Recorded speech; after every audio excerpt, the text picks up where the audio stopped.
हाय दोस्तों, मेरा नाम है सैफ अंसारी और मेरे चैनल का नाम है @GK ट्रिक अड्डा 0007।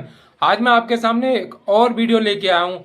इस वीडियो में मैं आपको सरकारी विभाग उत्तर प्रदेश आंगनवाड़ी भर्ती, जिसके कई जिलों में आवेदन चल भी रहे हैं और कई नई जिलों में वैकेंसी आ भी रही है। एक जिला की और वैकेंसी आई है, जिला का नाम है आपका अयोध्या।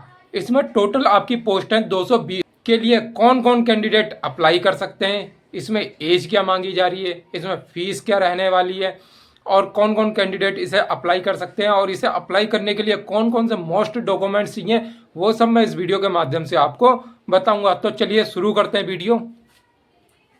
विभाग का नाम है उत्तर प्रदेश आंगनवाड़ी भर्ती 2026। अब देखो, पहले पद का नाम क्या है।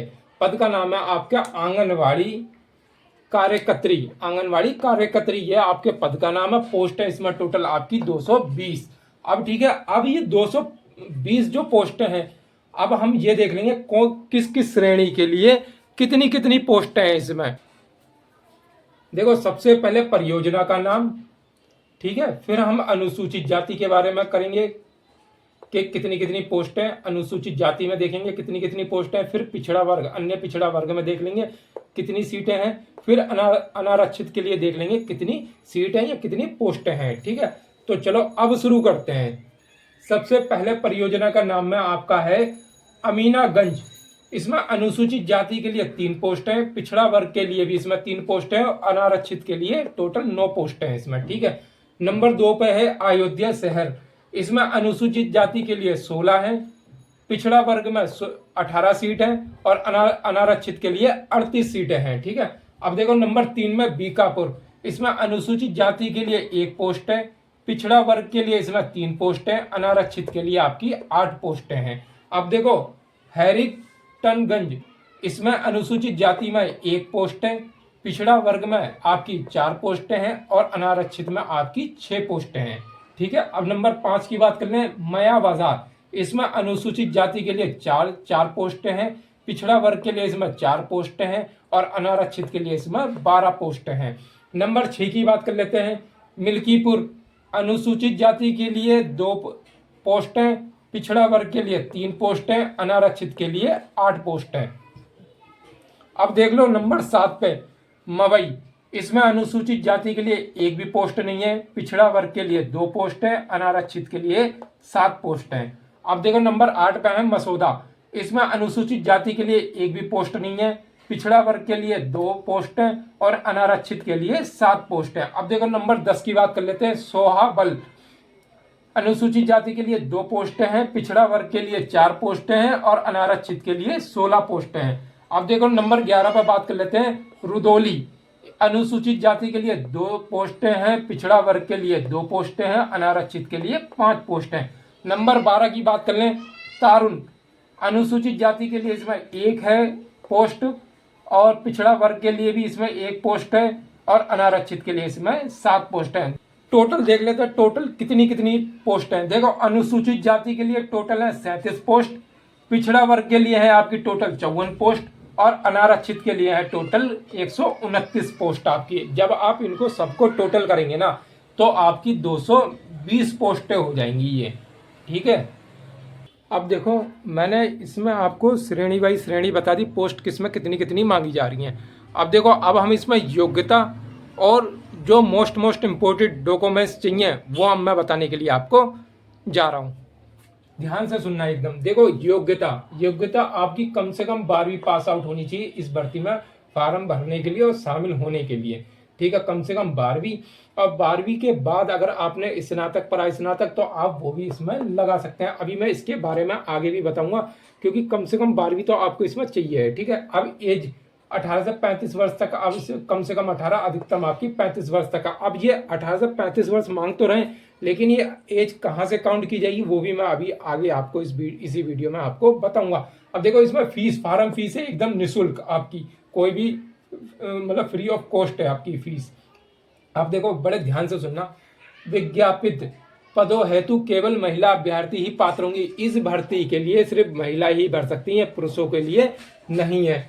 अब देखो और क्या कहा है, उम्मीदवार को उक्त वार्ड ग्राम सभा का स्थायी निवासी होना चाहिए जहां से वे आवेदन करेंगे। इनका कहने का मतलब यह है, उम्मीदवार ग्राम वार्ड सभा का स्थायी, मतलब जहाँ के लिए वैकेंसी निकली है आप वहाँ के स्थायी निवासी होना चाहिए। सोचो कि अलग जिला वाले भर दें, नहीं, जो उसी वार्ड में जो आएगा और उसी ग्राम सभा में जो मैंने बताई हैं यहाँ पर इतनी इतनी पोस्टें, ये सिर्फ उन्हीं के लिए भर्ती है, ये सिर्फ अन्य के लिए नहीं है। ठीक है, अब क्या लिखा है, विधवा अभ्यर्थी के संबंध में पति की मृत्यु प्रमाण पत्र व परिवार रजिस्टर की प्रति संबंधित नगर निकाय द्वारा निर्गत संबंध प्रमाण पत्र ही मान्य होगा। इनका कहने का मतलब यह है, आपको मतलब कहने से नहीं होगा कोई भी चीज, आपको इसका प्रमाण पत्र मतलब आपको ऐड भी करना पड़ेगा और डॉक्यूमेंट्स वेरिफिकेशन के टाइम आपको ये कागज वहां दिखाना भी पड़ेगा। अब देखो तलाकशुदा के लिए क्या कहिए, तलाकशुदा परित्यक्ता का मतलब भी यही होता है, तलाकशुदा के संबंध में माननीय न्यायालय द्वारा पारित आदेश ही मान्य होंगे। ठीक है, आप जो भी इसमें मतलब जो भी है स्थिति आपकी कंडीशन, वो आपको इसमें डॉक्यूमेंट्स मतलब फॉर्म भरते टाइम आपको उसमें लगाने पड़ेंगे। ठीक है, और साथ में डॉक्यूमेंट्स वेरिफिकेशन के टाइम आपको वो सारे डॉक्यूमेंट्स आपको वहां पर दिखाने पड़ेंगे।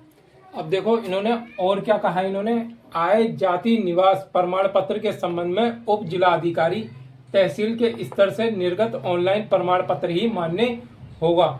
ठीक है, जिसका सत्यापन ऑनलाइन किया जा सके। इनका कहने का मतलब यह है, आय जाति निवास प्रमाण पत्र है ना, तो उप जिला अधिकारी तहसील के स्तर से निर्गत ऑनलाइन प्रमाण पत्र ही मान्य होगा जिसका सत्यापन किया जा सके। अब देखो मैं आपको एक चीज और बता दूं, बहुत से सोच रहे होंगे कि आय प्रमाण पत्र इसमें ग्रामीण और शहरी की क्या होनी चाहिए। देखो आय जो है आपकी ग्रामीण की आय, ग्रामीण की 46,080 वार्षिक आय सीमा, मतलब इससे ऊपर ना हो आपका आय प्रमाण पत्र जो है 46,080 वार्षिक आय से ऊपर ना हो। और शहरी वालों के लिए बताने जा रहा हूं, आय शहरी 56,460 वार्षिक आय सीमा, मतलब 56,460 से अधिक ना हो। अब देखो वरीयता किसे किसे मिलेगी, वरीयता विधवा तलाकशुदा गरीबी रेखा के नीचे जीवन यापन करने वाले अभ्यर्थी को वरीयता दी जाएगी। अब देखो मैं आपको बताऊं, ये जो वैकेंसी निकाली गई है ये जिला है आपका अयोध्या।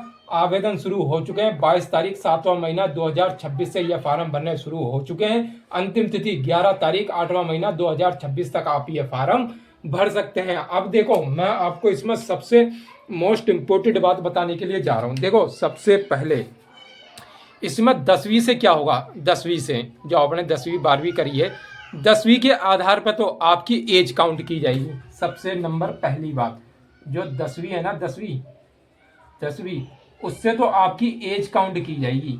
एज काउंट का मतलब है, मतलब आपकी एज जोड़ी जाएगी 10वीं के आधार पर। मतलब जो आपने 10वीं का रखी है उसकी मार्कशीट जो है आप देखना, उसमें डेट ऑफ बर्थ आपकी 10वीं के आधार पर मतलब जोड़ी जाएगी, कम से कम 18 और अधिकतम आपकी 35 वर्ष तक।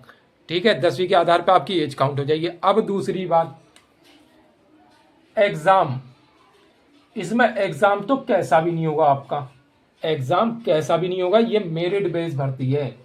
मेरिट बेस का मतलब होता है नंबर के आधार पर। ठीक है, नंबर के आधार, अब जैसे आपने कम से कम 12वीं होना चाहिए इस भर्ती के लिए, तो और अगर आपने स्नातक परास्नातक रखा वो भी मैं बताता हूँ आपको। कम से कम देखो 12वीं मांगी गई थी, जिन कैंडिडेट ने 12वीं करा फॉर्म डाल दिया तो क्या होगा, उसके 12वीं के अंकों पे मेरिट बनाई जाएगी। अंकों पे एग्जाम तो है नहीं, तो 12वीं के 10वीं के अंक पर तो एज काउंट हो जाएगी, 12वीं के नंबरों पे आपकी मेरिट बनेगी। ठीक है, मेरिट बनेगी। ठीक है, 12वीं के नंबरों पे आपकी मेरिट बनाई जाएगी। ठीक है, अगर आपने 12वीं के बाद स्नातक परास्नातक की डिग्री लगा रखी है तो आपके 12वीं के नंबर प्लस स्नातक प्लस परास्नातक ये तीनों को जोड़ के आपकी मेरिट बनाई जाएगी। ठीक है, अगर 12वीं कर रखी है तो आपके 12वीं पे ही बन जाएगी मेरिट, कोई दिक्कत नहीं है। अब देखो ये तो हो गया मेरिट की बात बता दी। अब इसमें देखो फिर इसके बाद होगा आपका डॉक्यूमेंट्स वेरिफिकेशन। डॉक्यूमेंट्स वेरिफिकेशन में क्या होगा, आपने जो भी फिल करे हैं ना अपने डॉक्यूमेंट्स, वो वहाँ पर आपके डॉक्यूमेंट्स वेरिफिकेशन के लिए आपको बुलाया जाएगा, तो वहाँ पर आपके सारे डॉक्यूमेंट्स चेक होंगे। ठीक है, और एक बहुत और इम्पोर्टेंट बात बताने के लिए जा रहा हूँ, आप जो फार्म फिल करेंगे, ठीक है, तो बड़ा ध्यान से करना है, कैसी भी कोई गलती ना हो पाए, क्योंकि अगर आपने गलती कर दी फार्म भरने में तो आपको डॉक्यूमेंट्स वेरिफिकेशन के टाइम आपका जो आपने फार्म है भरा है वो आपका निरस्त कर दिया जाएगा। ठीक है, इसलिए फार्म बड़े ध्यान से भरना है एकदम। ठीक है, और देखो अब फार्म पड़ेगा कहाँ से, या तो इसकी ऑफिशियल साइट से आप भर लो फार्म। ऑफिशियल साइट कौन सी है? http